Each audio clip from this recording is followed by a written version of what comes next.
Hello, my name is Philippe Winthrop and I'm the Managing Director of the Enterprise Mobility Foundation. And today I'd like to talk to you about how you can go about better managing personal mobile devices in your business. For those of you who are not familiar with the Enterprise Mobility Foundation, it is the think tank that is behind the Enterprise Mobility Forum.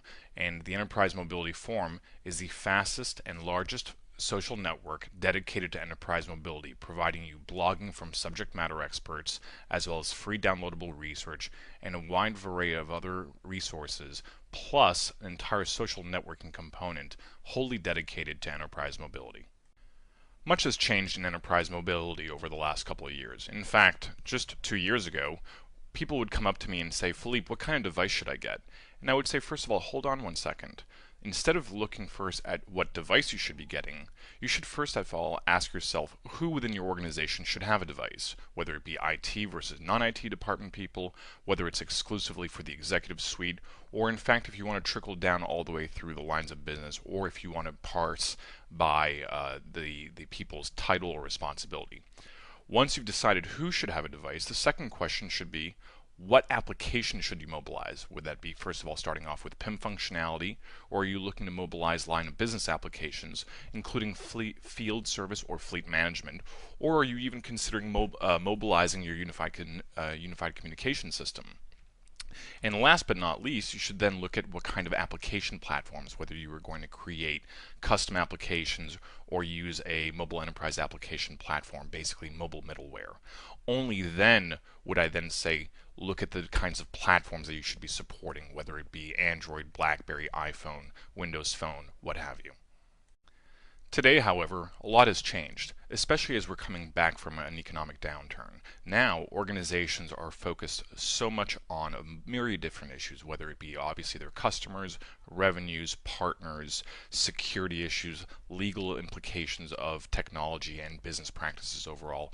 Obviously, other technologies, whether it be the cloud or virtualization, are also impacting things. And the interesting thing to consider is that mobility is impacting and being impacted by every single one of these issues. What this means is that mobility is going to increasingly become pervasive throughout your entire organization, meaning that you're going to have to look at mobility from an end-to-end perspective. Furthermore, a lot has changed in the marketplace in the last 2 years. First of all, the question of who should have a device has basically become a moot point because everyone and anyone can now go to a retail store and purchase a smartphone and have it connected very quickly to their corporate email system. Additionally, in terms of the platform, there's still no clear winner. Regardless of all the uptake and popularity that Android and iOS have today, BlackBerry, Symbian, WebOS, Windows Phone, and others still remain viable alternatives. What that means is that at the end of the day, what matters most now are the applications. What are organizations going to mobilize? And obviously, it's gone well beyond email to look at line of business applications, but also as opposed to just thinking about the mobile enterprise application platform, aka a MEAP, organizations are increasingly considering what kind of consumer-facing applications they should be deploying. Today, what I'd like to do is talk about mobile liability, mobility policies for the workplace, and last but certainly not least, the implications of having or not having those policies and the repercussions of having or not having those policies in place. So let's jump into mobile liability. So let's go on to mobile liability. This is a great question because there are two primary buckets of individual versus corporate liability of a mobile device. But what is that corporate liability? Is a corporate liable device simply those that are purchased by the employer? Or what about those that are purchased by an employee and then there's a full or partial reimbursement of the actual device itself? But then we also have to start thinking about reimbursement of what? Is it just the device, or is it a combination of the device and the voice and or data plan? And these are increasingly important nuances in terms of how organizations are going about defining what a corporate liable plan is. Now, one of the things that I didn't share here today is that some of the research that I conducted with my colleagues at the market research firm Strategy Analytics shows that there is an increasingly disparate view between the IT department and the corporation versus the employees in terms of what defines that corporate liable device. For example, specifically, over 50% of respondents to that survey said, even if I purchased the device myself and my company completely reimbursed it, that's still my device. Whereas the company itself would say, no, we reimbursed you on that device, that is our device. So the point there is that organizations need to be able to clearly define within their workplace what they consider to be a corporate liable device. Now, with that said, let's look at some of the data here. And in fact, you see from some latest research that Strategy Analytics conducted in the end of December of last year, you can see that a lot has changed. For example, 2 or 3 years ago, the overwhelming majority of devices were directly provided by the organization. But now you see an increasing level of gray area, particularly looking at what is being either directly purchased by the employee and either fully or partially reimbursed. But surprisingly also, now about 1/3 of the devices that are entering the workplace are not at all reimbursed by the organization. Let's look, though, however, also in terms of the voice plan reimbursement. And here you can see in less than a year the change that has occurred where a significantly higher number of organizations are not reimbursing the employee at all for their voice plan.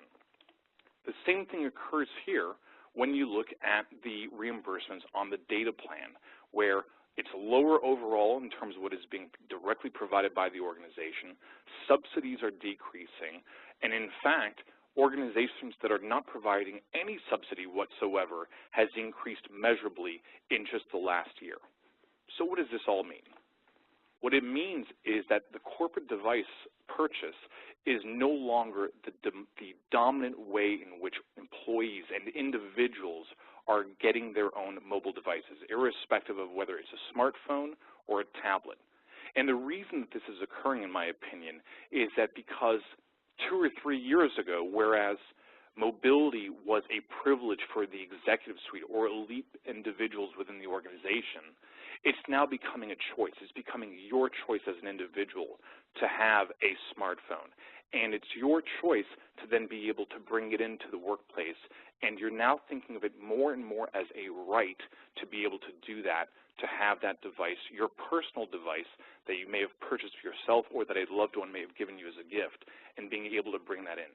Now, that gray area that we had in the 2 previous slides, looking at where there's a either full or partial reimbursement of the device or of the wireless plan by your employer, is going to continue to fade away. And that's going to provide a lot of issues, and particularly some caveats. And the caveats are going to come, in fact, based all around policies. And now what we're going to do is talk more about what those mobility policies are. Now, within mobility policies, I like to think that there are 2 kinds of policies: business policies and IT policies. Business policies being mostly the do's and don'ts, the kinds of plans that are going to be approved, whether by a carrier, the ability to use SMS, the ability to have your Bluetooth phone, your Bluetooth headset reimbursed, or a mandate by your organization that should you be driving whilst on the phone that you have to use a Bluetooth device or leveraging it into your car, versus the IT policies being VPN, remote wipe and lock, what have you, any of the things that are going to be obviously more technologically centric. Now, some of the research that we conducted, again, with Strategy Analytics showed some pretty interesting results here. As you can see, we asked in that survey, again, conducted at the very tail end of 2010, whether organizations had business and or IT policies in place. And surprisingly, even today, only half of organizations said that they had business policies, business rules, if you will, around mobility within the workplace. And surprisingly, that there were still over 40% of organizations who said that they did not have IT policies, IT rules and regulations in place around how any kind of device, regardless of their liability, were going to be deployed within the organization. And that's a critical mistake in my opinion. Now let's talk some more about what those business policies are. And, hey, Philippe. Yep. That echoes, you know, almost precisely what our poll results were, which was about, you know, 60% were not allowing, we're allowing personal devices currently. Yeah, again, not surprising at all to see such a strong level of allowance of acceptance of personally liable devices, but I'd be curious to speak more with the attendees and learn about how often they have formal business policies in place, meaning a documented business policy that each and every employee has to sign off on, as well as an understanding of the kinds of IT policies that the organization is going to implement, again, regardless of who's owning that device. So let's talk, like I said, a little bit about these business policies. Well, what kinds of business policies? So first of all, does your organization have an approved list of applications that somebody can download? Does your organization allow on a corporate liable device to download Angry Birds? Well, that's your decision, obviously. What about in terms of approved device options or the business rules, again, those do's and don'ts around mobile application downloads? What about the appropriate use of data, meaning, for example, international roaming? Is that allowed? Or do you have to be on a specific kind of data plan? Or does it not matter? What's interesting here is twofold. First of all, that even at the high end, in terms of approved mobile service provider options, meaning these are the approved carriers that you as an employee can use, for corporate liable devices, regardless of how your organization is defining it, only 3 out of 4 companies have an approved vendor list in terms of the carriers. But look at the disparity in those business rules between corporate liable devices and individually liable devices, where, for example, even on appropriate use of a mobile device, barely half of the organizations surveyed saying that they have rules and regulations and policies around the appropriate use of a mobile device if it is individually liable. If we now look also at IT policies, look, for example, memory encryption or restriction of the internet, whether it be generally speaking or specific domains that you are not allowed or asked not to visit with your mobile device. Again, you see here that organizations have a very different perspective on how they're treating their corporate liable devices versus their individually liable devices.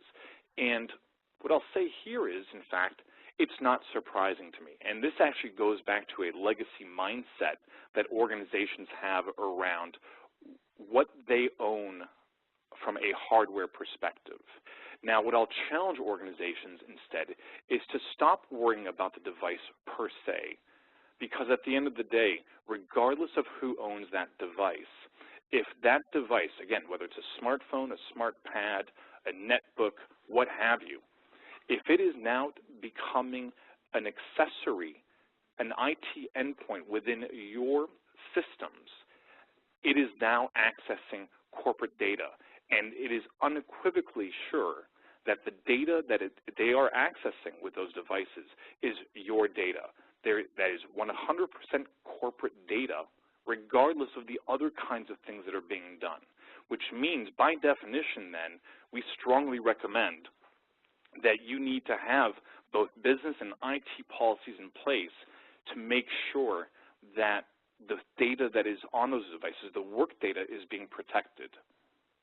Now, the question is, of course, moving forward, how do you deal with the personal information that your that your employees may have on those devices, whether it's the photos of your child's 3rd birthday or some memorable event or what have you. There's obviously this gray area that's going to occur. Now, some organizations are suggesting that you go with a sandbox approach, meaning that there's a container on your mobile device where all that corporate information is residing, and that in and of itself is being protected versus everything else on the device. But that too has pros and cons because of the fact that that is not providing to the individual a wholly native experience on that device. But irrespective of the approach that you're going to take, you absolutely have to manage every single device that is going to be interacting with your corporate data network.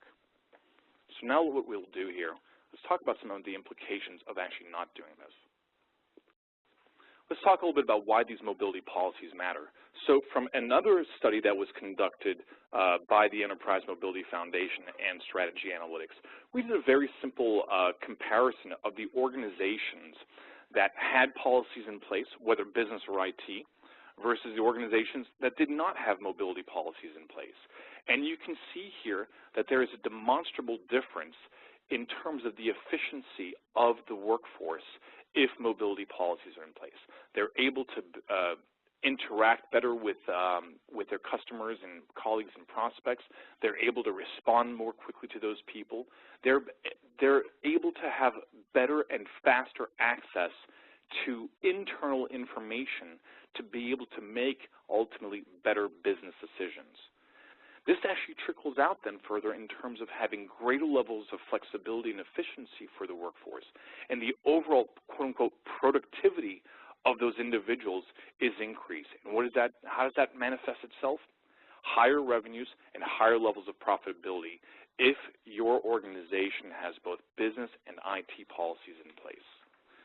Now let's look also at what would happen if you don't have those policies in place. Clearly we're seeing here there are benefits of doing it, but let's look now at the flip side. For those of you who may not know the name Gray Powell, he's a gentleman who works for Apple Computer, and one night last summer went to a bar in the San Jose area. And he's the guy who actually lost the prototype of the iPhone 4. If you look then at the city of Ontario, California, versus who had a lawsuit filed against them by one of the police officers, Jeff Kwan, because he was fired for an inappropriate use of his mobile device when he was texting his mistress. Or if you look at Mike Wise, a sports reporter for the Washington Post, who decided to play a practical joke and via his Twitter account on his smartphone wanted to put out a scoop that he knew what Ben Roethlisberger's suspension was going to be at the beginning of this last football season. And last but not least, the fact that the U.S. military uses unmanned vehicles in its fight against the Taliban in Afghanistan, and that system was actually compromised to a certain extent by the Taliban and other rebels by leveraging a $35 piece of software that is commercially, legally available. Now, all these 4 different examples could have all been mitigated had there been both business and IT policies around what can and can't be done, what is considered appropriate use of mobile technology. Had Mike Wise known that the Washington Post was not going to allow jokes to be played basically via their mobile device, he wouldn't have done so. Had Jeff Kwan had a better understanding of the implications of using his corporate-provided device to send lewd messages to his mistress, perhaps he wouldn't have done it and wouldn't have gotten fired. Certainly, after losing the prototype of the iPhone 4, Apple could have been able to respond to that more quickly and instantly remote wipe and lock it, as opposed to having it be found by Gizmodo 3 or 4 weeks later. So these are some really tangible examples, in my opinion, of what happens when there's a breakdown in not having those business and IT policies in place. Now, beyond those examples, your organization may want to consider other kinds of repercussions for your employees for breaking these policies, whether they're disciplinary actions, loss of mobile privileges. And no, you're not going to say, listen, you purchased your own mobile device, again, whether a smartphone or a smart pad, and you can't use it anymore, meaning instead you will have lost your mobile privileges to access data via that device on your personal mobile device. And last but certainly not least, depending on the level of the offense or the frequency of offenses, organizations are going to have to increasingly consider termination of the employee if they're not accepting and working with the policies that have been put in place. So with this all said, I'd like to conclude today's discussion by saying clearly mobility is an increasingly pervasive occurrence within the workplace. Even now, we're shifting more from just enterprise mobility, meaning internal mobility, to having consumer mobility having an impact on the overall corporate strategy.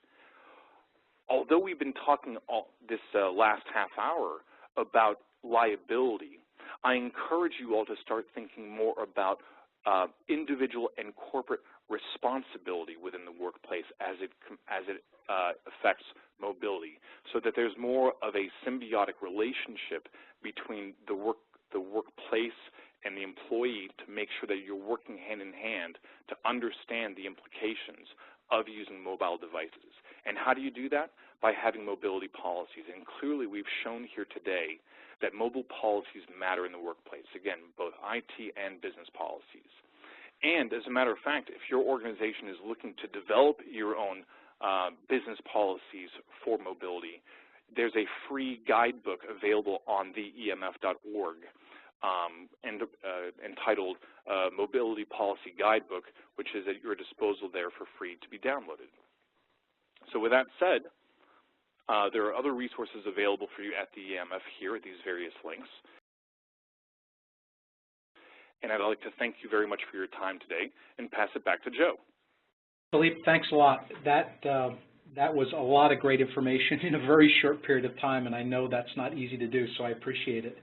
And you know, the policy guidebook is just a great resource for folks. So you know, obviously, I think one of the big challenges, you know, that you've clearly articulated in the talk today is that, you know, frankly, the bigger challenge of personal devices is policy and what do you want to do, as much as it is how do you do it, more the solution to the problem.